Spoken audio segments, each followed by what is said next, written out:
जय श्रीराम। नयगढ़ जिला खंडपड़ा ब्लॉक महलपड़ा जोठी बातरा मठ रही रघुनाथ जीवर विजयस्थली रूपे यह कहीं क्यों कालू परिचित अच्छी आबे श्री श्री सिद्ध हनुमान पीठर आयोजित होती उत्सव तांकर वार्षिक उत्सव अष्टप्रहर नाम यज्ञ आयोजित होती। 2 दिन धरी यही उत्सवर आखपाख अंचल हजार हजार दर्शक जोगदे हरिनाम संकीर्तन श्रवण पूर्वक प्रसाद सेवन करते। ग्राम ठारू किछि दूर रे पहाड़ उपर अवस्थित यही पीठर स्वतंत्रता किछि अलग प्रकार। एठी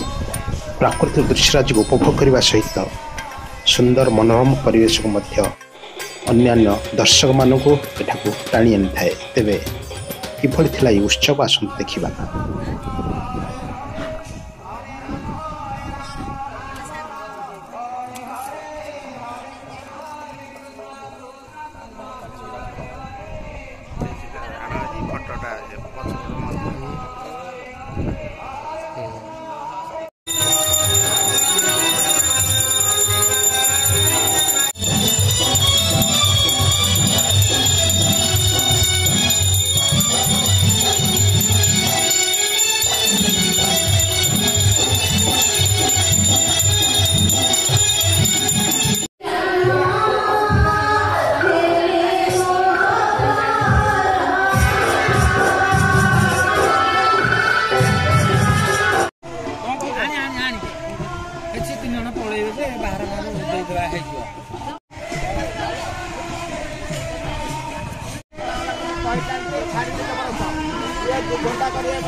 Krishna Krishna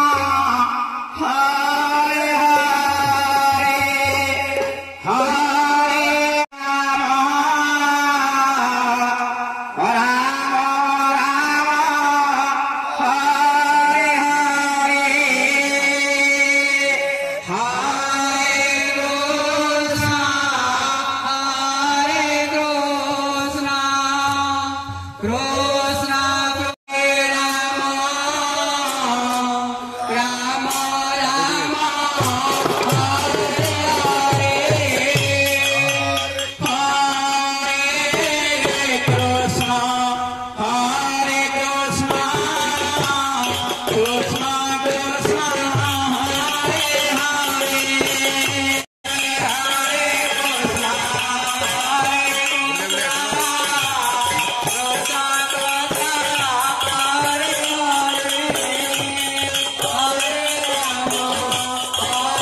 आमे चंडी प्रसाद संकीर्तन मंडली आसीचु हनुमान पीठ को नाम करने बहुत खुशी लगुच जगह देखी बहुत खुशी लगुच ये अनुष्ठान आहरी आहरी आगू बढ़ू ये मोर नवेदन बहुत खुशी लगुच जगह माने एत सुंदर लगुच माने निज माने किसी कही होनी बहुत बहुत सुंदर लगुच जगह। आज्ञा आम चंडी प्रसाद नाम संकीर्तन मंडली आसचु हनुमान पीठ को नाम संकीर्तन कर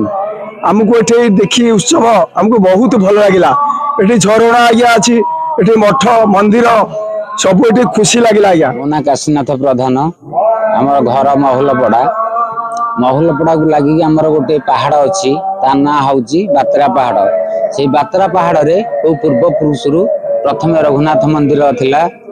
तापर आमर ए 5-6 वर्ष है आमर हनुमान मंदिर गोटे प्रतिष्ठा होती से हनुमान मंदिर वार्षिक उत्सव आम 4-5 वर्ष है बर्तमान बहुत धूमधाम पालन करुचु। महुलपड़ा ग्रामवासी सहयोग एवं आम पंचायतर जो 6 खंड मौजा अच्छी से सहयोग आमर 2 दिन एठी अनुष्ठान चली रही नाच जात्रा बहुत धूमधाम पालन करा जाउची। आमर आम पंचायत ता तरफ अन्य एरिया बहुत लोग ये जमा 100 लोग जमा होती भोजी भात सब चलती बहुत लोग खुशी बासी लोग आखियापिया करके जाऊँगी एटी पोखरीटी अच्छी पहाड़ उपरे कूଅ गोटे अच्छी गोटे पट साइड राम मंदिर आ गोटे पट साइड हनुमान मंदिर बहुत धूमधाम पालन करा जाउची शताधिक लोग गहली होती नाच संकीर्तन ये भाई आमर चली 5 वर्ष है। महुलपड़ा ग्रामवासी बातरा मठ एठारे ग्रामवासी तरफ सिद्ध महावीर पीठरे 5 वर्ष है माने कलश यात्रा आरंभ होती प्रथम दिन कलश यात्रा रे आमे 20-30 लोक आसू एठारे कलश यात्रा सहित आसी रात्र रही भगवत पाठ करू एवं द्वितीय दिन नाम संकीर्तन हुए ता सहित प्रसाद सेवनार व्यवस्था भी अच्छी बहुत लोग प्रसाद सेवन करी ठाकुर दर्शन करी उपकृत हो जाती। ये अनुष्ठान होउची बहुत दिन अनुष्ठान आगुरी भी अनुष्ठान रे अष्टपहरी नाम यज्ञ होउथिला मझिरे किछि दिन पर एटा बंद हो जाइथिला तेणु एबे 5-7 वर्ष है ये अनुष्ठान टी कलश यात्रा है कि ये नाम संकीर्तन होउची अष्टपहरी होउची नाच भी काली हेतिला राम नाटक आओ हेले सरकार तरफ आमको एठे कौन साहाय्य मिलूनी तेणु बहुत लोक जमा होती प्राय किसी ना 2-3 हजार लोक ये जमा होती सकाल राति तो ये रही पारे तेणुक सब जेझा बाटे जेझा जाऊँगी आ कौन